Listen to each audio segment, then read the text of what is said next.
Baik, bismillahirrahmanirrahim. Assalamualaikum warahmatullahi wabarakatuh. Baik Bapak Ibu, kita lanjutkan untuk pertemuan ke-6 gitu ya. Kita bahas tentang populasi dan sampel. Ini mungkin sudah dibahas di metodologi penelitian, tapi erat kaitannya dengan biostatistik gitu ya. Karena mau nggak mau di biostatistik ini adalah kita akan membahas ulang atau menggali lagi terkait dengan populasi dan sampel.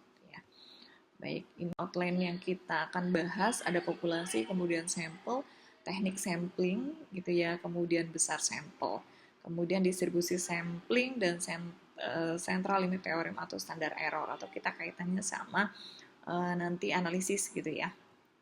Jadi ini pokok bahasannya. Nah, yang pertama kita ngomongin dulu populasi. Populasi, apa itu populasi? Populasi adalah keseluruhan unit dari unit analisis yang di karakteristiknya akan diduga atau misalnya kita bilang keseluruhan dari unit atau misalkan Bapak Ibu contoh adalah di level di rumah sakit gitu ya, bekerja di rumah sakit. Populasinya siapa?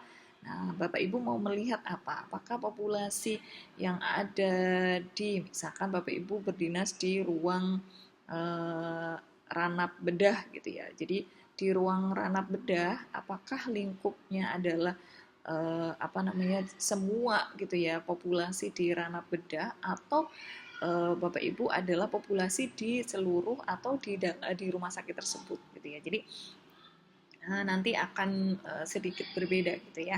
Nah, kemudian contoh ini adalah penderita penyakit TB, kemudian HIV atau populasi di dalam industri gitu ya. Jadi kita mau melihat populasi tergantung nanti Bapak Ibu melihat nanti lini mana yang akan dilihat gitu ya. Jadi keseluruhan unit yang ada di dalam di dalam institusi atau Bapak Ibu misalkan tadi di wilayah masing-masing bekerja gitu ya untuk di populasi. Kemudian sampel. Kalau sampel ini adalah bagian dari populasi. Jadi kalau saya bilang saya mau meneliti seluruh atau misalkan di uh, di ruang atau ranah bedah gitu ya.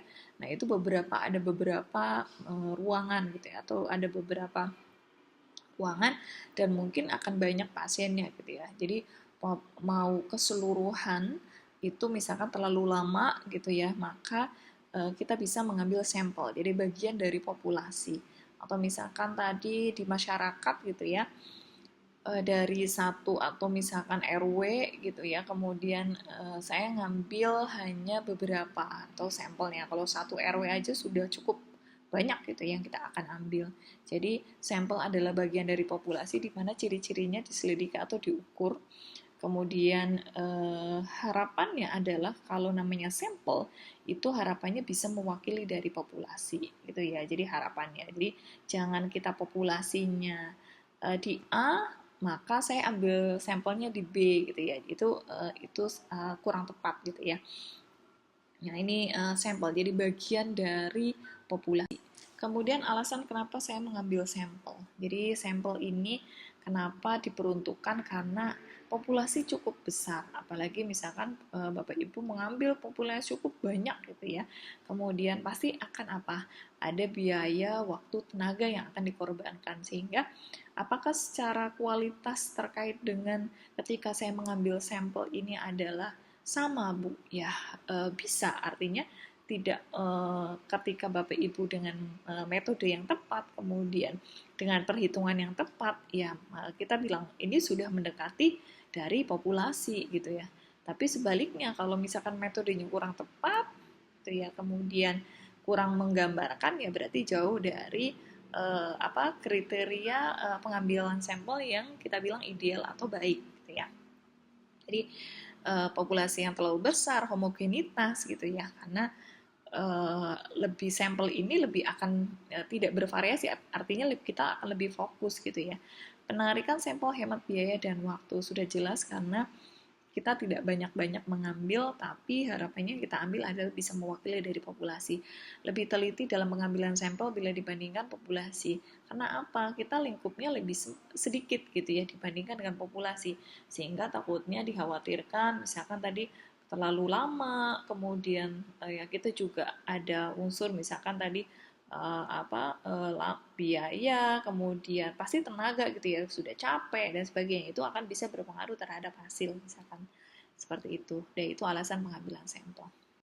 Nah, ini sampel yang ideal. Sampel yang ideal ini adalah dapat menghasilkan gambaran tepat gitu ya, karakter dari populasi. Nah, itu sudah saya singgung bahwa idealnya gitu ya, idealnya kalau sampel itu harus bisa menggambarkan kondisi di populasi, itu idealnya. Jadi dapat menentukan presisi, ketepatannya, kemudian dia mudah atau sederhana dan mudah dilaksanakan, kemudian dapat memberikan keterangan sebanyak mungkin gitu ya. Itu harapan sampel yang ideal. Kemudian dapat memberikan dengan biaya yang serendah. Artinya dengan biaya yang minim gitu ya, kita tidak banyak mengeluarkan biaya banyak karena sampelnya juga tidak banyak gitu ya, sehingga akan lebih fokus. Itu ya, itu sampel yang ideal. Kemudian ini sampel. Jadi sampel itu harapannya ada namanya representatif dan miniatur populasi. Jadi sampel ini representatif, tadi sudah saya singgung bahwa representatif itu adalah menggambarkan kondisi di populasi. Gitu ya. Jadi menggambarkan kondisi populasi, dan populasinya adalah populasi yang sampel ini adalah populasi yang kita ambil, bukan populasi yang berbeda gitu ya. Jadi representatif itu ya bisa mewakili gitu ya. Jadi misalkan tadi saya butuh dari populasi itu ada 500 orang. 500 orang saya cukup ambil 100 Bu dari 500 itu. Nah, harapannya dari 100 yang saya ambil dari 500 populasi tersebut, harapannya itu bisa mewakili kondisi dari 500 orang tadi. Begitu ya. Jadi, kalau 500 saya capek gitu ya, butuh biaya waktu tenaga yang lama. Tapi kalau 100 mungkin saya akan lebih mudah gitu ya, kemudian lebih fokus. Nah, tapi harapannya 100 itu harus bisa mewakili dari kondisi di populasi. Kemudian sampel juga kita sebut miniatur populasi atau namanya tiruannya populasi, miniatur ya. Apa gambarannya gitu ya. Kalau kita tiruannya populasi, ya bagaimana si sampel ini bisa menggambarkan sama prinsipnya. Jadi bisa menggambar si keadaannya atau gambaran pemotretannya si populasi, itu namanya miniatur populasi gitu ya. Ya. Kemudian kita lanjutkan, ini kriteria inklusi dan eksklusi. Jadi misalkan Bapak Ibu pasti dalam melakukan penelitian gitu ya, nanti kita memiliki kriteria yang saya mau ambil itu apa gitu ya. Jadi kriteria yang saya mau targetkan pada penelitian saya apa. Jadi kalau misalkan contoh saya pengen melihat Bu bagaimana tingkat pengetahuan pasien hipertensi gitu ya terkait dengan kepatuhan minum obat hipertensi. Jadi saya memiliki kriteria. Berarti kriteria yang pertama adalah dia penderita hipertensi. Kemudian apakah mau disyaratkan usianya? Silahkan kalau mau disyaratkan usia. Misalkan saya mensyaratkan usianya di atas 45 tahun. Kemudian apalagi? Atau misalkan saya mensyaratkan dia hanya berjenis kelamin laki-laki saja gitu ya. Itu berarti kriteria-kriteria yang saya akan harapkan. Ya, akan saya targetkan kepada responden saya. Kemudian bagaimana kriteria eksklusinya? Eksklusinya adalah berarti bukan kebalikan dari inklusi, artinya dia bukan hipertensi ataupun dia bukan laki-laki gitu ya, atau dia bukan penderita hipertensi tadi ya, ataupun yang lainnya. Tapi bagaimana kriteria ini adalah bisa berdampak pada kondisi pasiennya, atau misalkan saya tidak mau saya mengeksklud, atau kriteria eksklusi adalah mereka yang hipertensi dengan komplikasi misalkan gitu ya. Jadi atau mereka yang punya diagnosa hipertensi dengan penyerta. Misalkan dia ada hipertensi plus ada diabetes gitu ya. Misalkan seperti itu. Jadi itu yang kita syaratkan. Jadi nggak muluk-muluk harus banyak gitu ya kriteria eksklusi, tapi cukup Bapak Ibu boleh satu atau dua gitu ya. Ya, yang penting tadi yang tidak saya masukkan kriteria inklusi ini sehingga tidak berdampak pada hasil. Ya, jadi ini kriteria inklusi dan eksklusi. Kemudian ini kita masuk ke teknik sampling. Tadi kita sudah bahas antara populasi dan sampel. Kemudian teknik sampling. Teknik sampling ini secara garis besar ada dua ya. Namanya probability dan non-probability gitu ya. Atau kita bilang random atau non-random. Jadi kalau namanya probability gitu ya. Probability itu adalah mereka unsur yang ada di dalam populasi itu diberikan kesempatan atau peluang yang sama untuk diambil sampel. Jadi ketika saya punya tadi sekelompok populasi atau kelompok sampel, nah bagaimana kita cara ngambilnya gitu ya, misalkan tadi dari 500 orang kemudian saya ambil 100, bagaimana cara ngambilnya gitu ya. Jadi nanti kita akan bahas satu-satu ya, ada teknik probability sama non probability. Kalau non probability berarti unsur yang ada di populasi itu tidak diberikan kesempatan yang sama untuk diambil sebagai sampel. Nah, ini dia tidak ada kesempatan. Misalkan saya populasinya 50 gitu ya. Saya cuma butuh 10 orang. Nah, 10 orang itu saya cuma ambil yang kenal-kenal saja. Nah, itu contohnya itu tidak tidak bisa menggambarkan atau tidak representatif. Artinya saya bisa jadi yang saya nanti ambil itu adalah tidak menggambarkan kondisi dari si populasi tersebut. Nah, nanti kita bahas satu-satu ya terkait dengan tekniknya apa ya. Nah, ini yang probability sampling. Ini ada simple random sampling, ada sistematis, ada stratified, ada cluster maupun multi. Nah, ini yang non probability, berarti ini adalah non random. Ada accidental, ada kuota, ada purposive, dan snowball. Nanti kita bahas satu-satu ya. Oke, ini kita masuk ke probability. Ya, probability yang pertama adalah simple random sampling. Simple, namanya simple berarti ada sesuatu yang sederhana. Pengambilan sampel dengan cara mengacak sederhana. Dilakukan jika populasi tidak banyak bervariasi. Ya, secara geografis juga tidak menyebar gitu ya. Jadi misalkan saya tadi punya 50 orang ya. Kemudian saya cuma butuh 10 orang dari 50 orang tersebut gitu ya. Maka saya bisa menggunakan kayak gampangnya simpelnya nih, kocokan atau misalkan undian. Misalkan saya dari 50 orang itu nama-namanya sudah ada, kemudian saya masukkan ke dalam sebuah gelas, kemudian saya keluarkan sebanyak 10. Berarti nama-nama itu yang saya ambil, itu namanya simple.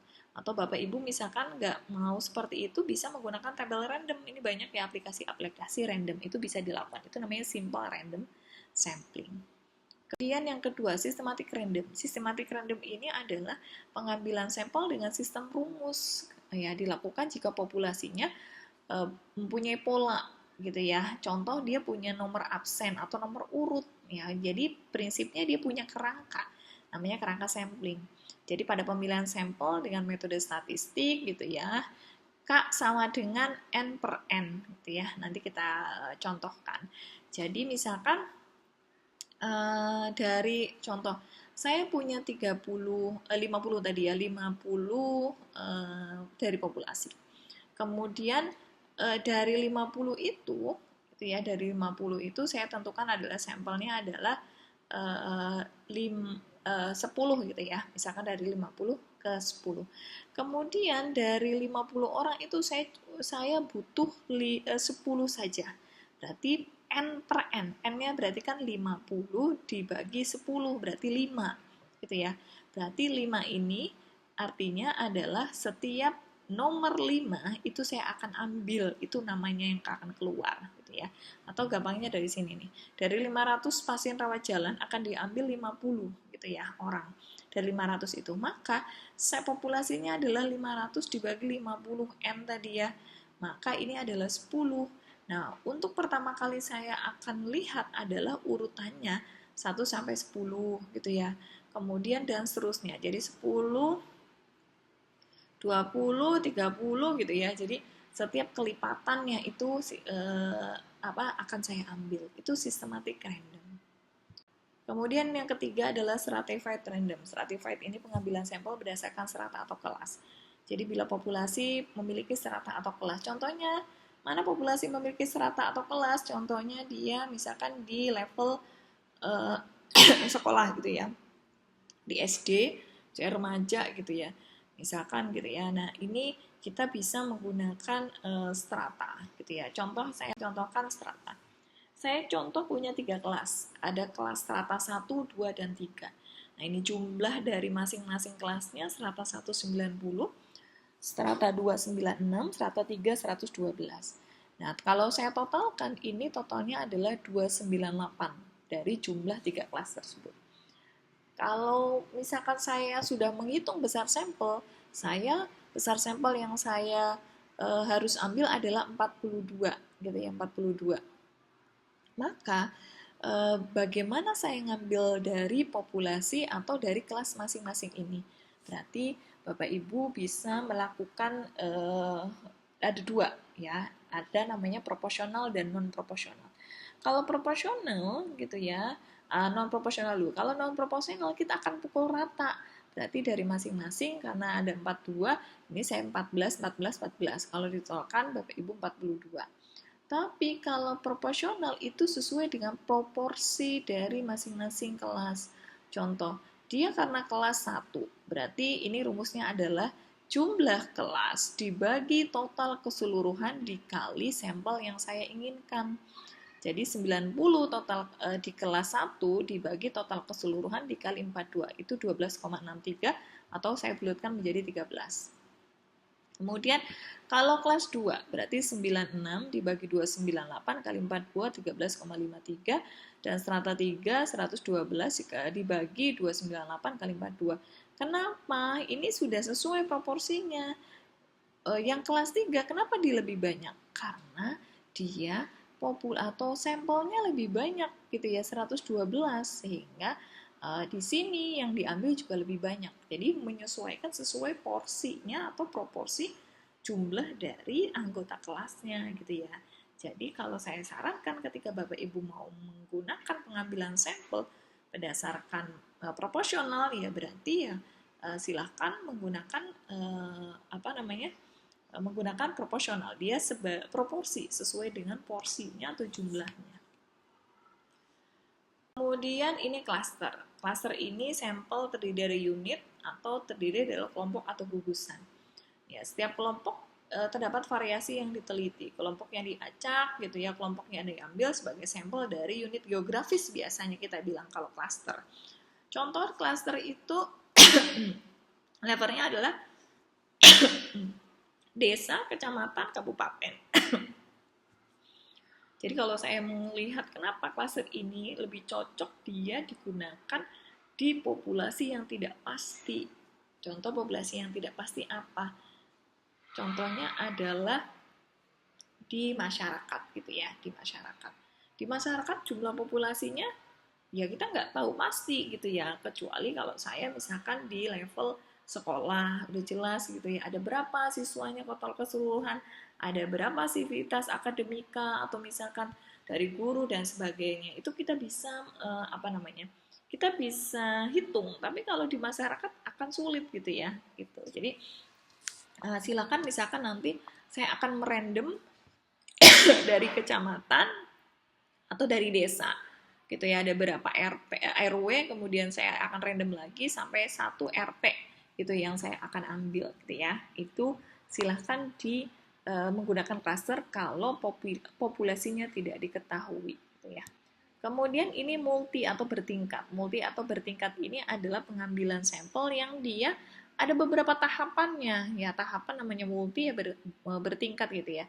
Jadi misalkan saya mau mengambil satu puskesmas dari 38 provinsi. Berarti saya acak dari 5 provinsi dari 38. Keluarlah misalkan Provinsi Banten. Nah, Provinsi Banten itu saya acak lagi ada berapa di kabupaten gitu ya. Puskesmas di kabupaten, kemudian saya acak lagi sampailah kita dapatkan misalkan puskesmas di Pamulang gitu ya. Jadi itu levelnya bertingkat. Biasanya ini kita menggunakan pada studi atau penelitian-penelitian terkait dengan skalanya nasional gitu ya. Itu akan lebih disarankan menggunakan sampel bertingkat.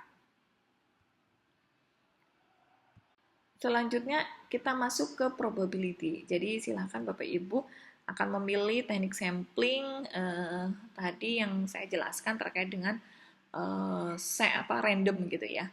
Nanti menentukannya Bapak Ibu silahkan tentukan sendiri ini pasnya di mana gitu ya. Secara gambaran karakteristik atau populasi, Bapak Ibu mau ngambil populasi di mana sehingga akan tahu gitu ya. Nah, kemudian kita masuk ke probability sampling. Nah, probability sampling yang pertama kita bahas adalah purposive sampling. Purposive sampling ini adalah pengambilan sampel berdasarkan tujuan peneliti. Jadi, saya mau melihat apa nih berdasarkan tujuannya.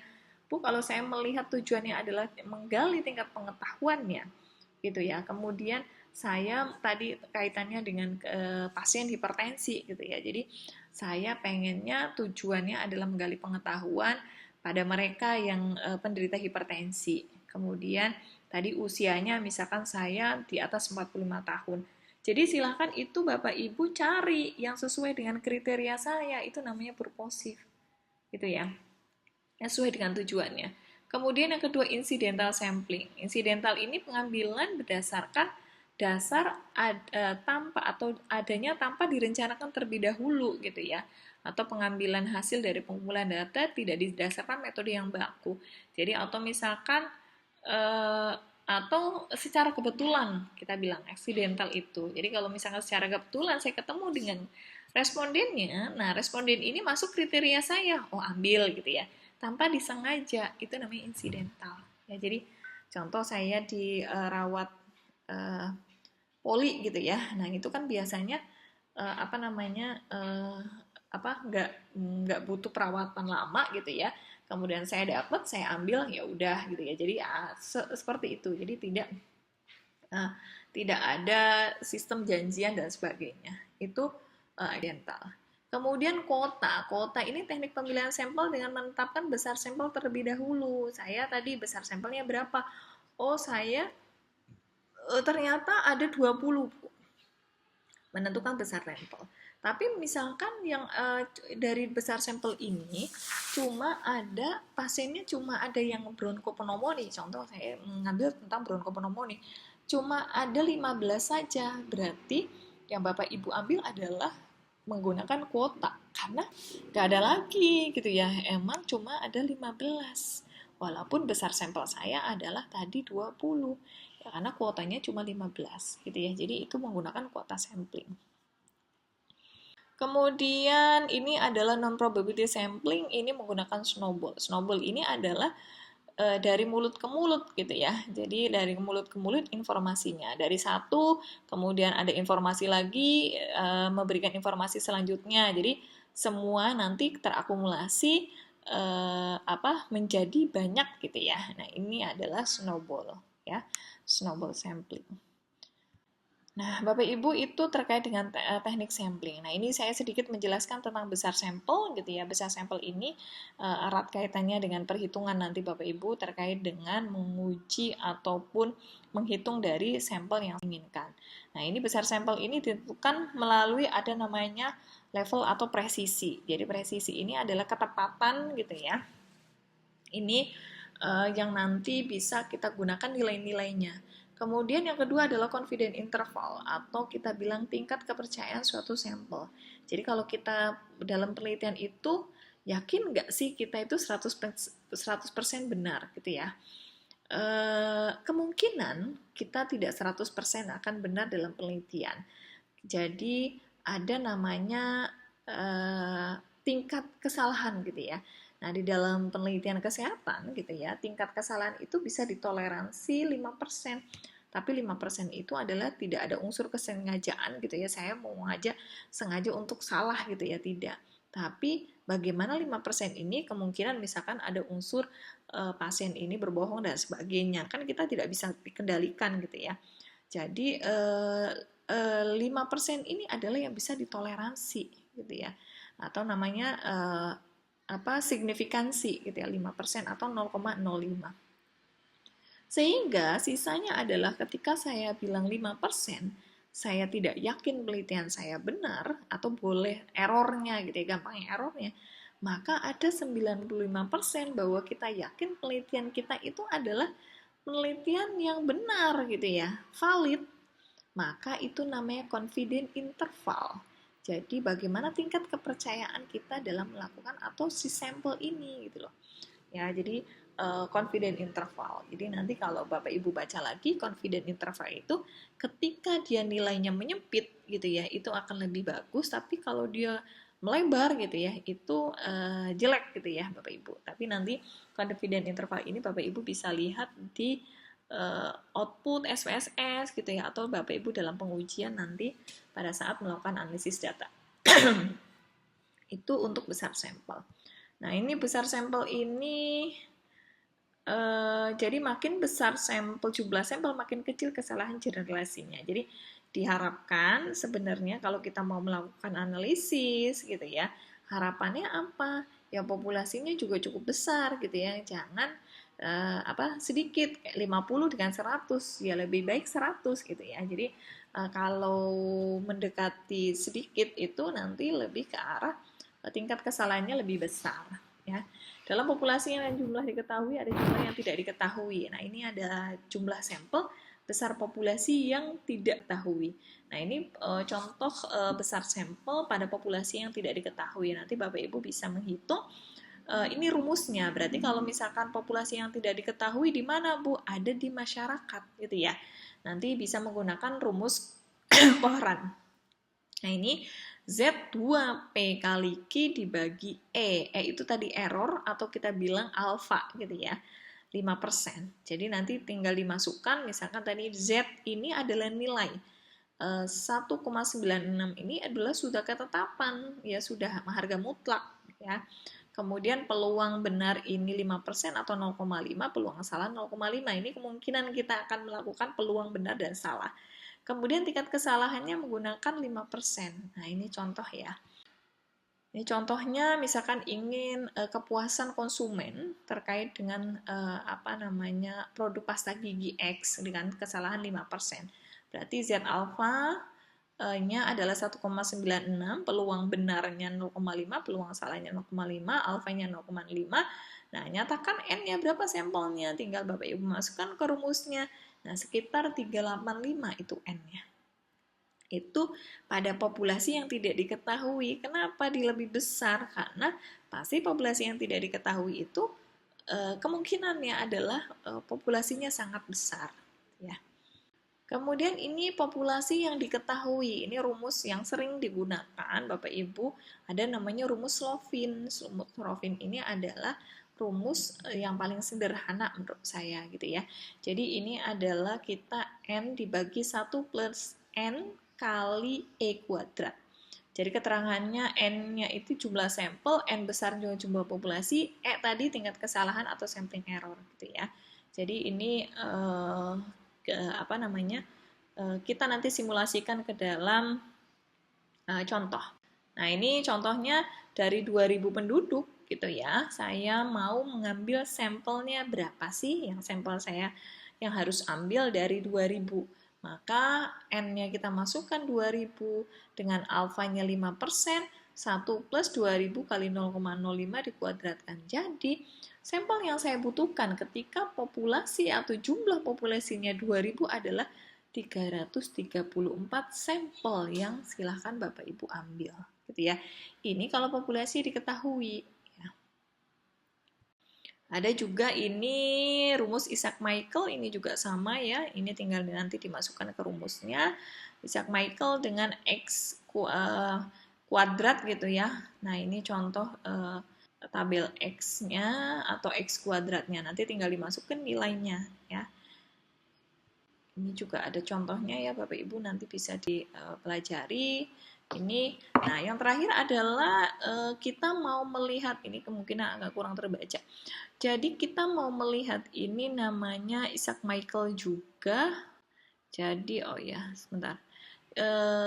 Yang tadi yang saya sampaikan itu menggunakan tabel. Jadi kalau misalkan tadi saya lihat tabel, saya N-nya sudah terlihat gitu ya. misalkan tadi saya punya populasi 200, kemudian dengan alfa 5%, itu langsung muncul di situ. Jadi tidak menghitung, tapi berdasarkan melihat dari tabel itu bisa dilakukan. Kemudian ini kita menghitung besar sampel estimasi proporsi kalau kita mau melihat proporsi gitu ya. Nah, ini besar estimasi proporsi ya. Ya, nanti bisa di kami. Nah, Bapak Ibu, ini saya sampaikan menggunakan aplikasi sample size. Nanti mungkin akan saya bagikan bagaimana menggunakan aplikasi sample size ini.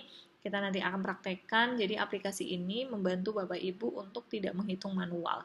Jadi aplikasi ini nanti bisa saya berikan, kemudian nanti Bapak Ibu bisa melakukan simulasinya gitu ya. Tergantung desain penelitiannya nanti.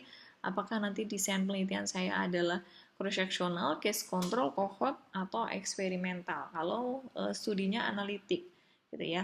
Kalau studinya kualitatif, berarti nanti bisa menggunakan tadi proporsi, atau studinya deskriptif, itu juga bisa. Jadi nanti Bapak Ibu bisa menggunakan ini.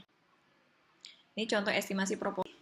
Nah, ini contohnya kalau kita sudah menggunakan aplikasi tadi, kita masukkan ke rumusnya, ini Z alpha gitu ya, ini sudah ketetapan, tinggal kita masukkan P dan Q, dan akan muncul N-nya berapa. Jadi rumusnya nanti Bapak Ibu tinggal tambahkan, tempel rumusnya, kemudian nanti tinggal menghitung.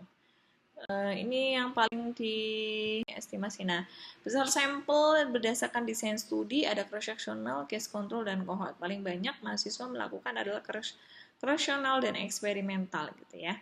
Kemudian ini besar sampel cross-sectional nanti. Nah, maksud saya adalah bagaimana Bapak Ibu kalau kita menghitung rumus seperti ini gitu ya, mungkin ada sedikit kesalahan dan sebagainya. Makanya sehingga kita bisa dibantu dengan menggunakan aplikasi. Kemudian yang Bapak Ibu harus cari adalah P1, P2. P1 itu adalah proporsi subjek sakit yang terpajan. Kalau proporsi 2 adalah subjek sakit pada yang atau tidak terpajan. Contoh tadi, kalau saya melihat pengetahuan dengan kejadian hipertensi gitu ya, berarti yang sakit yang mana? Oh, dia yang sakit adalah dia yang pengetahuannya kurang dan dia terkena hipertensi. Itu yang terpajan. Kemudian yang dia tidak terpajan, oh dia yang tidak sakit, tapi dia tidak hipertensi gitu ya. Jadi atau pengetahuannya tadi baik, tapi dan dia juga tidak hipertensi. Jadi nanti P1, P2 itu ngambilnya Bapak Ibu dari penelitian terdahulu, karena kita mau melihat gambaran penelitian terdahulu dari penelitian terdahulu gitu ya. Jadi ini nanti bisa dimasukkan ke dalam rumus gitu ya. Rumus tadi sesuai dengan aplikasi. Ya, itu berapa persen nanti dimasukkan. Ini untuk sampel eksperimental ya. Misalkan tadi rumusnya adalah T1 dikali R-1 lebih dari 15. Nanti dimasukkan kelompok gitu ya, kelompok perlakuannya ya. Jadi minimal kalau dalam sebuah perlakuan eksperimental dalam satu kelompok itu 15 orang gitu ya. Berarti ada 2 kelompok yang minimal 30 orang. Ini distribusi sampling ini nanti kita akan bahas tersendiri terkait dengan nilai mean, median, standar deviasi, dan standar error gitu ya. Ini namanya central limit teorema penarikan sampel secara proporsional, maka sampel yang akan diambil akan mempunyai karakteristik gitu ya. Nah, dalam suatu penelitian akan dihadapkan pada populasi dan sampel ya. Kebanyakan penelitian hanya sampel dan jelas jumlah sampel yang lebih kecil dari populasi. Kebanyakan penelitian ya, saya bilang kebanyakan penelitian itu ya saya pengen penelitiannya cepet gitu ya, sampelnya sedikit gitu ya. Seperti itu. Baik, untuk mungkin terkait dengan populasi ya, ada sampel 1, 2, 3 ini karakteristik populasi, sehingga nanti Bapak Ibu boleh mau buat mapping penarikan sampel seperti ini gitu ya. Ini ya, jadi baik Bapak Ibu, mungkin itu yang bisa sampaikan terkait dengan populasi dan sampel, kemudian terkait dengan bagaimana teknik pengambil besar sampel ya tadi ya. Teknik sampling tadi probability sama non probability, kemudian besar sampel ada rumus yang paling sederhana adalah Slovin Isaac Michael gitu ya, kemudian X kuadrat tadi, sama bisa menggunakan besar sampel menggunakan desainnya masing-masing. Baik Bapak Ibu, itu yang bisa saya sampaikan. Saya akhiri untuk pertemuan hari ini. Saya tutup. Assalamualaikum warahmatullahi wabarakatuh.